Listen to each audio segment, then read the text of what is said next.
नमस्कार,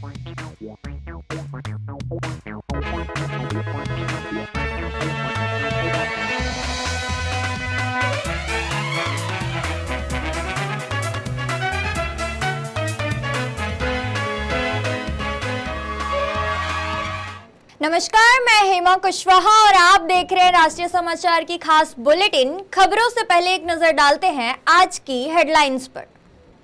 विश्व मंच पर भारत का बड़ा मान, सेशेल्स ने पीएम मोदी को दिया सर्वोच्च नागरिक का सम्मान।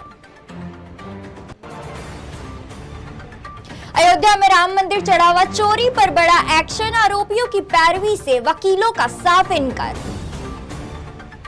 बंगाल में एक्शन का सिलसिला जारी, टीएमसी के पूर्व पार्षद को गिरफ्तार किया गया। महाराष्ट्र टेट पेपर लीक में बड़ा खुलासा, 3 आरोपी रिमांड पर, एसआईटी की जांच भी शुरू हो चुकी है। केतन हत्याकांड में बड़ा खुलासा, प्रेमिका ने कहा धक्का मैंने नहीं चेतन ने दिया था।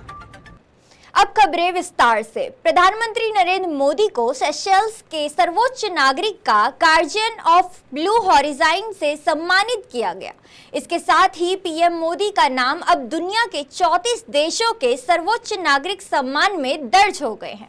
सम्मान स्वीकार करते हुए उन्होंने सेशेल्स की जनता, सरकार और राष्ट्रपति का आभार व्यक्त किया। अपने दौरे के दौरान प्रधानमंत्री सेशेल्स की नेशनल असेंबली को भी संबोधित कर रहे थे और ऐसा करने वाले भारतीय प्रधानमंत्री वह पहले बने। उन्होंने कहा कि भारत और सेशेल्स का रिश्ता सिर्फ कूटनीति का नहीं बल्कि सदियों पुराना है और गहरा ऐतिहासिक संबंध भी है। प्रधानमंत्री को यह सम्मान पर्यावरण संरक्षण, जलवायु परिवर्तन के मुकाबले और सतत विकास के क्षेत्र में उनके योगदान के लिए दिया गया है। अगली खबर अयोध्या से। राम मंदिर चढ़ावा चोरी मामले में अयोध्या से बड़ी खबर सामने आ रही है। फैजाबाद बार एसोसिएशन ने फैसला किया है कि इस मामले में गिरफ्तारी, आरोपियों की पैरवी कोई भी स्थानीय वकील नहीं करेगा। बार एसोसिएशन की बैठक में यह निर्णय सर्वसम्मति से लिया गया है। पदाधिकारियों का कहना है कि मंदिर के चढ़ावे में कथित गड़बड़ी और अधिवक्ताओं में गहरा आक्रोश है और दोषियों के खिलाफ सख्त से सख्त कानूनी कार्यवाही होनी चाहिए। इस मामले में अब तक 8 आरोपी गिरफ्तार किए जा चुके हैं। वहीं एसआईटी लगातार मामले की जांच कर रही है।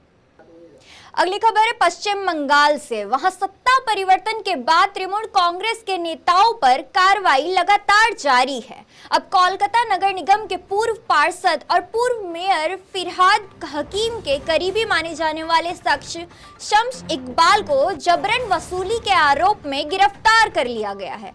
आरोप है कि उन्होंने एक कारोबारी से करीब 70 लाख रुपए की उगाही और पैसे नहीं देने पर जान से मारने की धमकी दी थी। इस गिरफ्तारी के साथ ही नई सरकार बनने के बाद जबरन वसूली और अन्य गंभीर मामलों में गिरफ्तार पूर्व टीएमसी पार्षदों की संख्या 13 पहुंच गई है। महाराष्ट्र टेट पेपर लीक मामले में बड़ा एक्शन हुआ है। गिरफ्तार किए गए 3 आरोपियों को भिवंडी कोर्ट ने 8 दिन यानी 6 जुलाई तक पुलिस कस्टडी में भेज दिया गया है। जांच में चौंकाने वाला खुलासा यह भी आया है कि पेपर को कथित तौर पर 1.5 करोड़ रुपए में बेचने की तैयारी की गई थी। पुलिस के हाथ परीक्षा के 4 प्रश्न पत्र सेट भी लग चुके हैं। अब जांच एजेंसियां इस पूरे रैकेट के मास्टरमाइंड और देश भर में फैले नेटवर्क की तलाश में जुटी है। मामले की गंभीरता को देखते हुए सरकार ने एसआईटी जांच के भी आदेश दिए हुए हैं, जबकि परीक्षा रद्द होने से लाखों अभ्यर्थियों के नई सामने परेशानी खड़ी हो गई है। पूर्वोत्तर भारत में लगातार बारिश हो रही है और अब यह मूसलाधार बारिश तबाही का कारण बन गई है। असम, अरुणाचल प्रदेश और सिक्किम में बाढ़ और भूस्खलन के हालात लगातार बिगड़ रहे हैं। असम में धेमाजी जिले के केमी नदी की तेज धारा 300 मीटर लंबा लोहे का पुल तक बहा ले गई, जिससे कई इलाकों की सड़क से संपर्क टूट चुका है। वहीं अरुणाचल प्रदेश में भारी बारिश और लैंडस्लाइड जैसी घटनाओं में 3 लोगों की मौत तक हो चुकी है। सिक्किम में भी उफनती नदी के कारण एक बेली ब्रिज बह गया है। मौसम विभाग ने अगले कुछ दिनों तक पूर्वोत्तर में भारी बारिश का अलर्ट जारी किया है। वहीं दूसरी ओर उत्तर प्रदेश समेत कई राज्यों में अब भी मानसून की दस्तक का इंतजार किया जा रहा है। प्रशासन ने प्रभावित क्षेत्रों के लोगों से सतर्क रहने और जरूरी होने पर ही यात्रा करने की अपील की है। पुणे के चर्चित केतन अग्रवाल हत्याकांड में जांच के दौरान एक बड़ा खुलासा हुआ है। पुलिस सूत्रों के मुताबिक क्राइम सीन रिक्रिएशन के दौरान आरोपी सिया गोयल ने यह दावा किया है कि केतन को पहाड़ी से धक्का उसने नहीं बल्कि उसके प्रेमी चेतन चौधरी ने दिया था। अब पुलिस दोनों आरोपियों के बयान को मिलान कर रही है और इसी बीच हत्या करने वाले दिन इस्तेमाल की गई चेतन की कार, हुडी और हेडफोन भी जब्त कर लिए गए हैं, जिनकी फॉरेंसिक जांच भी होगी। पुलिस जरूरत पड़ने पर दोनों आरोपियों के साथ दोबारा क्राइम सीन को रिक्रिएट करेगी। वहीं व्हाट्सएप चैट, डिजिटल सबूत की रिपोर्ट का भी इंतजार किया जा रहा है, जिसमें हाई प्रोफाइल मर्डर केस के कई और राज खुल सकते हैं। अगली खबर भी पुणे से ही है, जहां 3 साल की मासूम बच्ची के साथ दुष्कर्म और हत्याकांड के मामले में अदालत ने ऐतिहासिक फैसला सुनाया है। स्पेशल कोर्ट ने 65 वर्षीय दोषी भीमराव कामले को फांसी की सजा सुनाई है। आरोपी ने मासूम के साथ दुष्कर्म करने के बाद पत्थर से सिर कुचलकर उसकी हत्या कर दी गई थी और शव को गोबर के ढेर में छिपा दिया गया था। पर सीसीटीवी फुटेज और अन्य सबूतों के आधार पर पुलिस ने आरोपी को गिरफ्तार कर लिया है, जिससे उसने अपना जुर्म कबूल कर लिया है।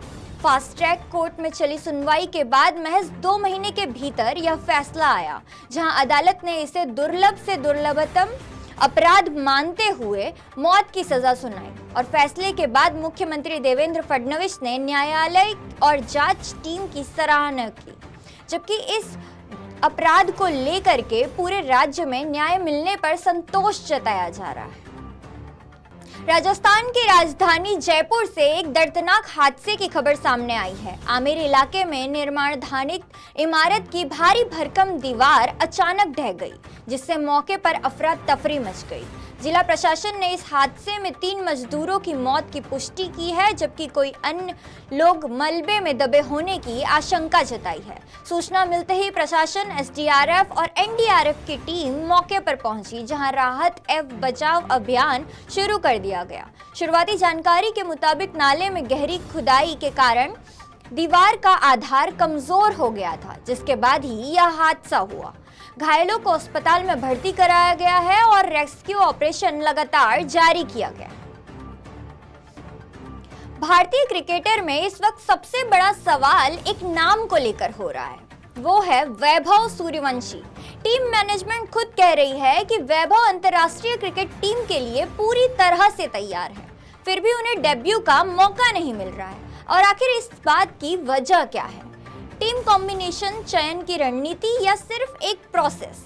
आईपीएल में 776 रन, 72 छक्के और 230 से ज्यादा स्ट्राइक रेट बनाने के बावजूद वैभव अब भी इंतजार कर रहे हैं। आयरलैंड के खिलाफ सीरीज हारने के बाद भी प्लेइंग 11 में बदलाव नहीं हुआ, जिससे सवाल और भी तेज हो गए हैं।